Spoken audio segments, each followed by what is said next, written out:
السلام عليكم ورحمة الله وبركاته.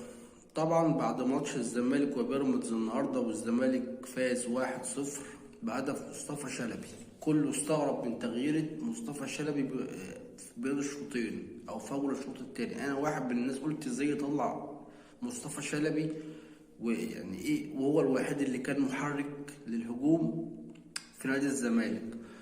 مصطفى شلبي اشتكى في الشوط الاول من شد في العضله الخلفيه، عشان كده المدرب استبدله بين الشوطين. يعني هو مش سبب فني او مش سبب فني خالص. انا نفسي وانا بتفرج استغربت ازاي الراجل ده يطلع من الملعب يعني، وحبذا ان هو اللي حاطط الجون اصلا، وهو اللي كان يعني محرك الفريق قدام. زيزو ما كانش في حالته، وامام عاشور ما كانش في حالته.